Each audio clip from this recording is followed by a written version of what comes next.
Hello student. आज हम class 7 में सब्जेक्ट साइंस, जिसमें आज हम पढ़ेंगे चैप्टर नंबर 5 अम्ल, क्षारक और लवण। अपने दैनिक जीवन में हम नींबू, इमली, नमक, शक्कर और सिरके जैसे अनेक पदार्थों का उपयोग करते हैं। क्या इन सब का स्वाद एक समान होता है? आइए हम सारणी 5.1 में सूचीबद्ध किए गए कुछ खाद्य पदार्थों के स्वाद पर ध्यान दें। यदि आपने इनमें से किसी भी पदार्थ का स्वाद नहीं चखा हो तो उसे चखिए और परिणामों को सारणी 5.1 में लिखिए। चलिए, सारणी 5.1 में आपको यहाँ पे पदार्थ दिए गए हैं और वो स्वाद में कैसे हैं, खट्टे, कड़वा या कोई अन्य प्रकार का स्वाद है उसका। तो आपको क्या करना है, सारणी 5.1 में बताना। जैसे कि नींबू का जो रस होता है वो स्वाद में कैसा होता है, खट्टा होता है।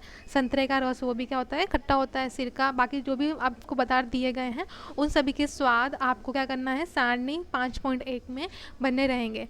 आगे देखिए, चेतावनी। किसी भी वस्तु को तब तक मत चखिए जब तक कि ऐसा करने के लिए आपसे कहा ना जाए। किसी भी वस्तु को तब तक स्पर्श न करें जब तक कि ऐसा करने के लिए आपसे कहा न जाए।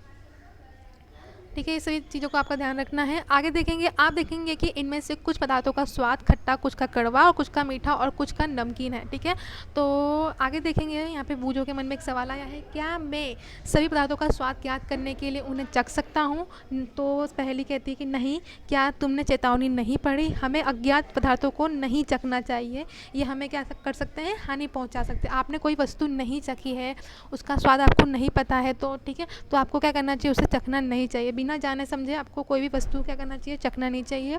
अब देखेंगे 5.1 अम्ल और क्षारक। अम्ल और क्षारक में देखें हम, दही, नींबू का रस, संतरे का रस और सिरके का स्वाद खट्टा होता है। इन पदार्थों का स्वाद खट्टा इसलिए होता है क्योंकि इनमें क्या होता है, अम्ल यानी एसिड।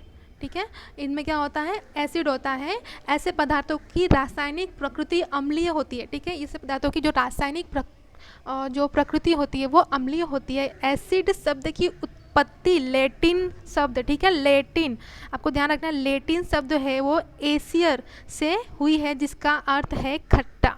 ठीक है, यह पदार्थों में पाए जाने वाले अम्ल यानी जो प्राकृतिक अम्ल होते हैं। आगे देखेंगे, खाने का सोडा यानी जो बेकिंग सोडा होता है कैसा होता है, क्या इसका स्वाद भी खट्टा है? यदि हाँ तो इसका स्वाद कैसा है? क्योंकि इसका स्वाद खट्टा नहीं है, जिसका मतलब है इसमें कोई अम्ल नहीं है।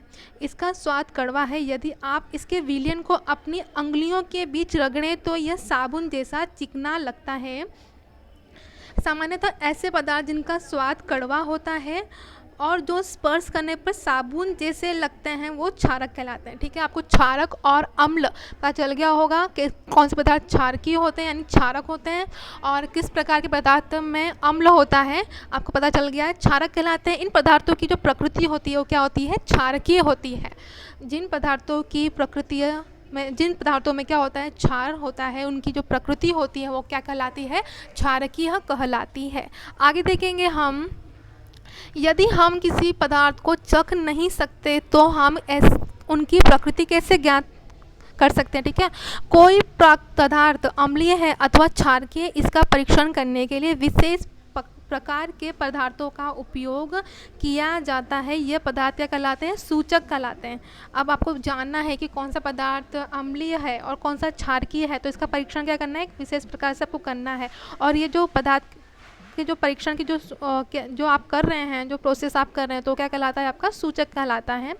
अब आगे देखेंगे, सूचकों को जब अम्लीय अथवा क्षारकीय पदार्थ युक्त विलयन में मिलाया जाता है तो उनका रंग बदल जाता है। ठीक है, जब आप सूचकों को जब अम्लीय अथवा जो क्षारकीय पदार्थ युक्त विलयन में मिलाएंगे तो उनका क्या होगा, रंग बदल जाएगा। हल्दी, लिटमस, गुड़हल की पंखुड़ियाँ आदि कुछ पदार्थों के रूप में पाए जाने वाले सूचक हैं। ठीक है, तो ये सब आपके क्या है, सूचक है। हल्दी हुआ, लिटमस, गुड़हल के जो पंखुड़ियाँ हैं ये आपके क्या है, प्राकृतिक रूप से पाए जाने वाले सूचक हैं।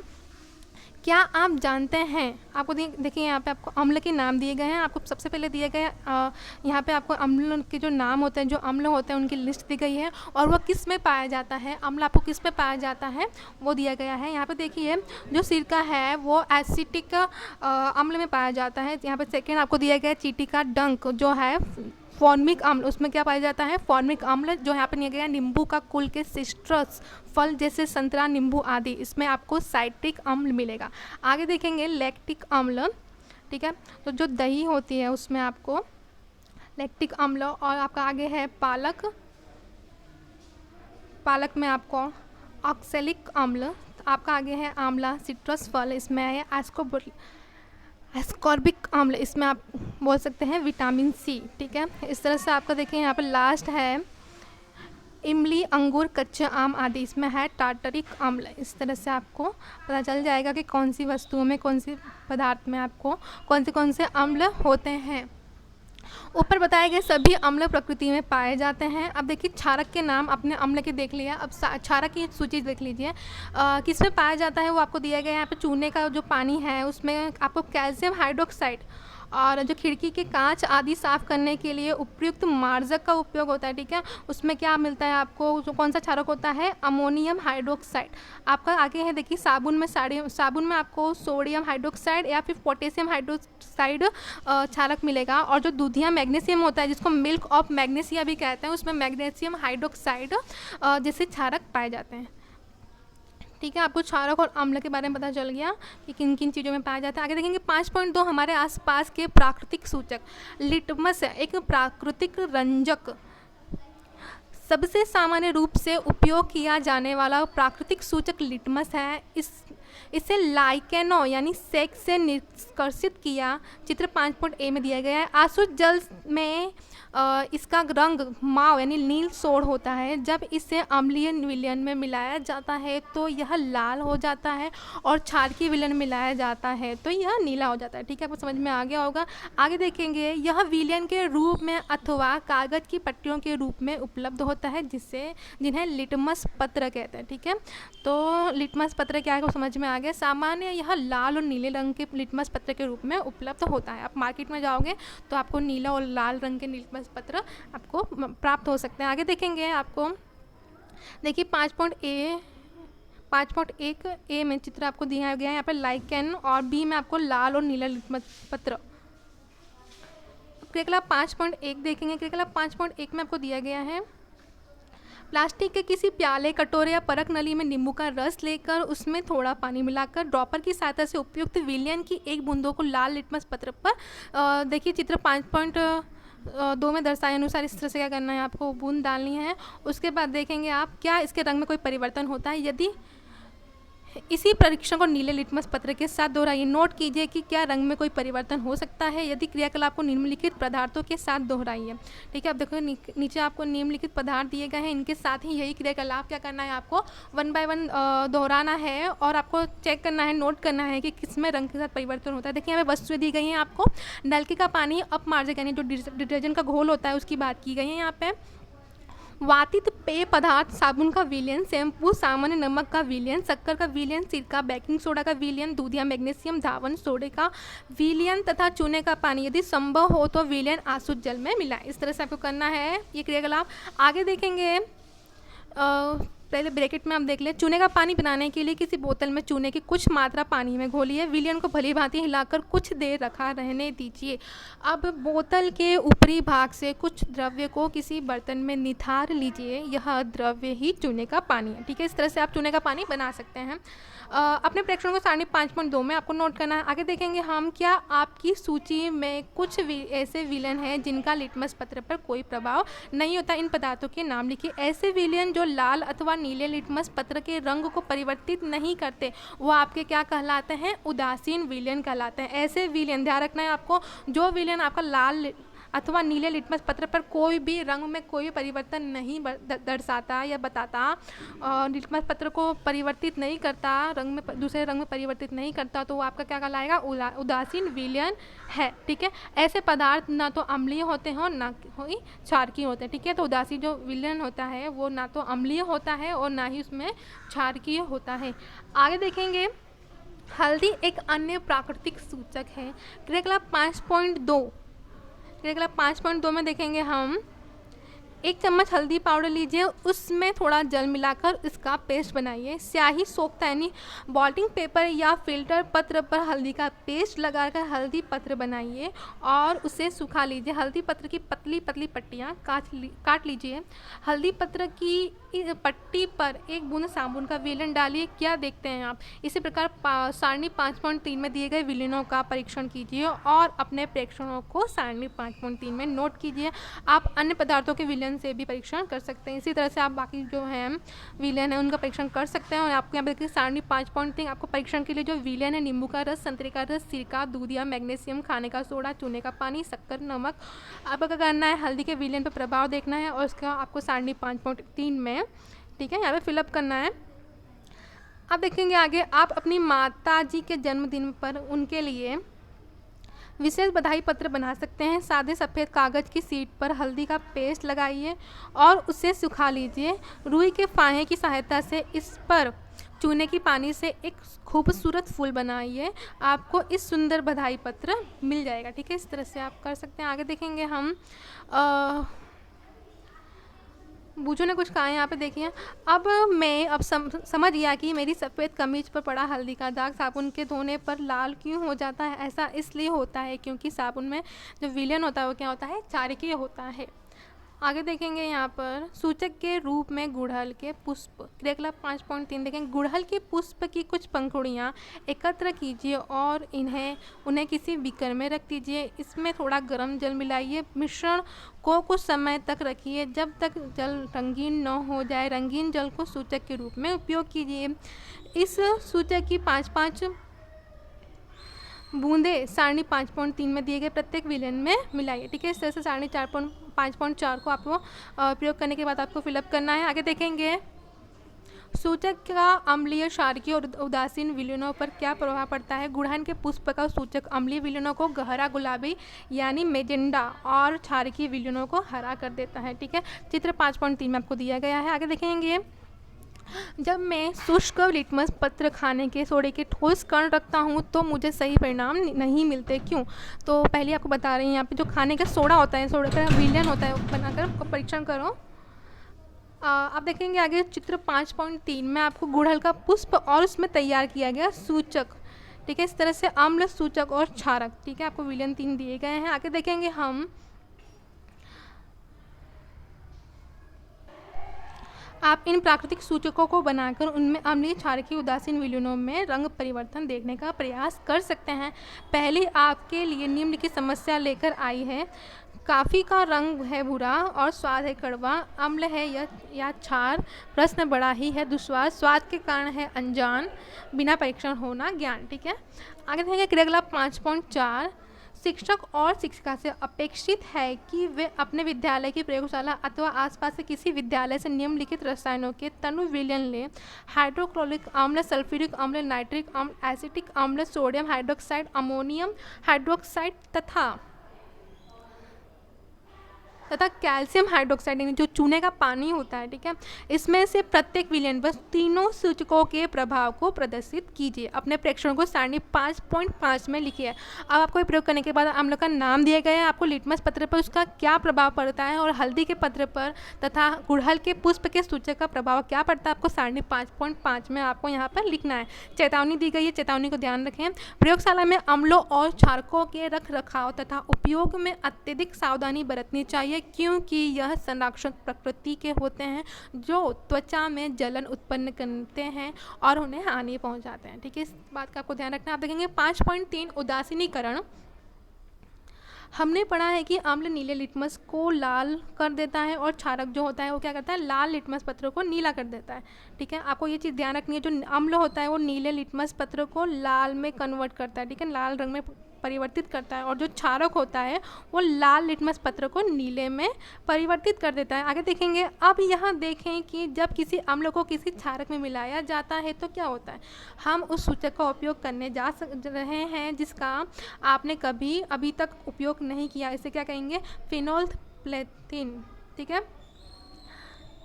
फिनोल्फ्थैलीन कहते हैं। क्रियाकलाप 5.5 में देखेंगे ये क्रियाकलाप शिक्षक द्वारा कक्षा में निर्देशित किया जाना चाहिए। किसी प्रणाली के 1/4 भाग को तनु हाइड्रोक्लोरिक अम्ल से भर लीजिए। इसका रंग नोट कीजिए। फिनोल्फथैलीन विलयन के रंग को भी नोट कीजिए। ठीक है, आपको फिनोल्फथैलीन विलयन का जो रंग है उसको भी नोट करना है। सूचक के 2 से 3 बूंद आपको क्या करना है, उसमें अम्ल मिलाना है। इस तरह से देखिए आपको उदासीनीकरण का जो प्रक्रम है, प्रणाली को धीरे धीरे आपको हिलाना है। क्या आपको अम्ल में के रंग में कोई परिवर्तन दिखाई देता है? अम्लीय विलयन में ड्रॉपर से सोडियम हाइड्रोक्साइड की एक बूंद डालिए। प्रणाली को धीरे धीरे हिलाइए। क्या विलयन के रंग में कोई परिवर्तन होता है? विलयन को निरंतर हिलाते हुए बूंद बूंद करके सोडियम हाइड्रोक्साइड विलयन डालना तब तक जारी रखिए जब तक कि हल्का गुलाबी रंग न आ जाए। अब इसमें तनु हाइड्रोक्लोरिक अम्ल की एक बूंद और मिलाइए। आप क्या देखते हैं, क्या विलयन पुनः रंगहीन हो जाता है? फिर से सोडियम हाइड्रोक्साइड की एक बूंद मिलाइए। क्या रंग में कोई परिवर्तन होता है? विलयन पुनः गुलाबी हो जाता है। यह स्पष्ट है कि जब विलयन क्षारकीय होता है तो फिनोल्फथैलीन गुलाबी रंग देता है। इसके विपरीत जब विलयन अम्लीय होता है तो यह रंगहीन रहता है। जब किसी अम्लीय विलयन में क्षारकीय विलयन मिलाया जाता है तो दोनों विलयन एक दूसरे के प्रभाव को उदासीन कर देते हैं। जब किसी अम्ल और क्षारक के विलयन को उचित मात्रा में मिलाया जाता है तो विलयन की जो प्रकृति न तो अम्लीय रहती है और ना ही क्षारकीय रहती है। दूसरे शब्दों में अम्ल तथा क्षारक दोनों की ही प्रकृति लुप्त हो जाती है। इस प्रकार बना विलयन ना तो अम्लीय होता है और ना ही क्षारकीय होता है। ठीक है, इस तरह से जो विलयन बन जाता है आपका, ना तो क्या कहलाता है, ना अम्ल होता है उसमें और ना ही क्षार होता है। उदासीनीकरण के तत्काल बाद प्रणाली को स्पष्ट करें। आपने क्या अनुभव किया? उदासीनीकरण अभिक्रिया में सदैव ऊष्मा निकलती है, अर्थात निर्मुक्त होती है। निर्मुक्त ऊष्मा से अभिक्रिया मिश्रण का ताप बढ़ जाता है। उदासीनीकरण अभिक्रिया में नया पदार्थ निर्मित होता है जो क्या कहलाता है, लवण कहलाता है। लवण अम्लीय, क्षारकीय तथा उदासीन प्रकृति का हो सकता है। अतः उदासीनीकरण को निम्न रूप से परिभाषित किया जा सकता है। ठीक है, यहाँ पर देखेंगे किसी अम्ल और किसी क्षारक के बीच होने वाली जो अभिक्रिया होती है वो उदासीनीकरण कहलाती है। किसी अम्ल, ध्यान रखना है आपको, किसी भी अम्ल अथवा किसी क्षारक के बीच जो अभिक्रिया होती है वो क्या कहलाती है, उदासीनीकरण कहलाती है। इस प्रक्रम में क्या होता है, जो ऊष्मा होती है निर्मुक्त होने के साथ साथ लवण और जल भी निर्मित करती है। जो अभिक्रिया की जो अभिक्रिया होती है उसमें क्या होता है, ये प्रक्रम, पूरा जो प्रक्रम होता है उसमें ऊष्मा के साथ ऊष्मा तो निर्मुक्त होती है और साथ ही साथ लवण और जल भी निर्मित होता है। आगे देखेंगे, यहाँ पर देखेंगे हम, क्या आप अम्ल वर्षा शब्द से परिचित हैं? क्या आपने कभी अम्ल वर्षा के क्षतिकारी प्रभावों के बारे में सुना है? जैसा कि नाम से पता चलता है, जब वर्षा जल में अम्ल की मात्रा अत्यधिक होती है तो वह अम्ल वर्षा कहलाती है। वर्षा जल में ये अम्ल कहाँ से आते हैं? वर्षा जल अम्लीय इसलिए हो जाता है क्योंकि कार्बन डाइऑक्साइड, सल्फर डाइऑक्साइड और नाइट्रोजन डाइऑक्साइड जैसी गैसें जो वायु प्रदूषकों के रूप में निर्मुक्त होती है, वर्षा जल से घुलकर क्रमशः कार्बोनिक अम्ल, सल्फ्यूरिक अम्ल और नाइट्रिक अम्ल बनाती है। अम्ल वर्षा भवनों, ऐतिहासिक इमारतों, पौधों और जंतुओं को क्षति पहुंचा सकती है। आगे देखेंगे जो अम्ल और क्षारक हैं, आपको देखें यहाँ पर आपको एक रासायनिक अभिक्रिया दी गई है। आपको देखिए यहाँ पे अम्ल प्लस क्षारक, ठीक है, क्या होता है उसका, जो उसमें ऊर्जा निर्मुक्त होती है और जल प्लस लवण प्राप्त होता है। निम्नलिखित अभिक्रिया इसका उदाहरण है, जैसे कि हाइड्रोक्लोरिक अम्ल जो HCl आपका प्लस सोडियम हाइड्रोक्साइड NaOH से क्या होगा आपका सोडियम क्लोराइड NaCl प्लस जल यानी जो पानी होता है H2O और प्लस ऊष्मा। आगे देखेंगे बुझो ने चूने के पानी में तनु सल्फ्यूरिक अम्ल मिलाया, अभिक्रिया मिश्रण गर्म हो जाएगा अथवा ठंडा। ठीक है, तो क्या होगा, अब उसमें तनु चूने के पानी में तनु सल्फ्यूरिक अम्ल आप मिलाएंगे तो क्या होगा, जो अभिक्रिया के बाद जो मिश्रण होगा क्या होगा, गर्म हो जाएगा। ठीक है, ठंडा नहीं होगा, गर्म हो जाएगा। अब 5.4 में देखेंगे दैनिक जीवन में उदासीनीकरण के उदाहरण। अपाचन, ठीक है, हमारे आमाशय में हाइड्रोक्लोरिक अम्ल पाया जाता है। आप अध्याय 2 में पढ़ चुके हैं। यह भोजन पाचन में हमारी सहायता करते हैं। ठीक है, हमने चैप्टर नंबर 2 में पढ़ लिया है आमाशय क्या होता है, हमारे शरीर में कहाँ पर होता है। और लेकिन आमाशय में अम्ल की आवश्यकता से अधिक मात्रा में अपाचन हो जाता है। ठीक है, जो आमाशय में अगर अम्ल की मात्रा अधिक हो तो क्या होता है, अपाचन होता है। कभी कभी अपाचन काफ़ी कष्टदायक होता है। अपाचन से मुक्ति पाने के लिए हम दूध या मैग्नीशियम जैसा कोई प्रति अम्ल लेते हैं जिसमें मैग्नीशियम हाइड्रोक्साइड होता है। यह अत्यधिक अम्ल के प्रभाव को उदासीन कर देता है। अब देखें चींटी का जो डंक, चींटी का डंक जब चींटी काटती है तो यह त्वचा में अम्लीय द्रव्य डाल देती है। ठीक है, तो जो चींटी का डंक होता है, जब चींटी काटती है तो आपकी जो त्वचा में क्या डालती है, अम्लीय द्रव्य डाल देती है। डंक के प्रभाव को नमी युक्त खाने का सोडा यानी सोडियम हाइड्रोकार्बोनेट अथवा कैलेमाइन, ठीक है, कैलेमाइन विलयन मलकर उदासीन किया जा सकता है जिसमें जिंक कार्बोनेट होता है।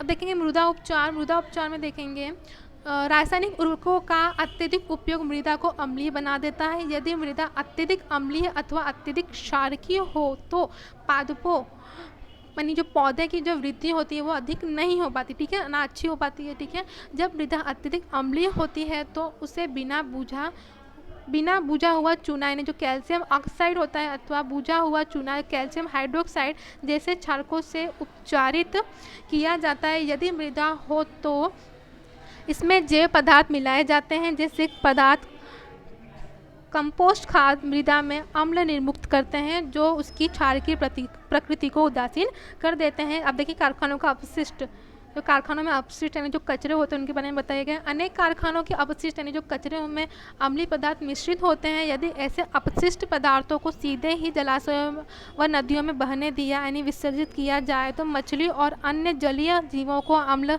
नष्ट कर सकते हैं। अतः कारखानों के जो अपशिष्ट होते हैं को जलाशयों और नदियों में कारखाने के अपशिष्ट को जलाशयों और नदियों में विसर्जित करने से पहले क्षार के पदार्थ मिलाकर उसे उदासीन करना चाहिए। ठीक है, उदासीन किया जाता है। अब देखेंगे यहाँ पर प्रमुख शब्द दिए गए हैं आपको चैप्टर से रिलेटेड, आपको देख लेना एक बार।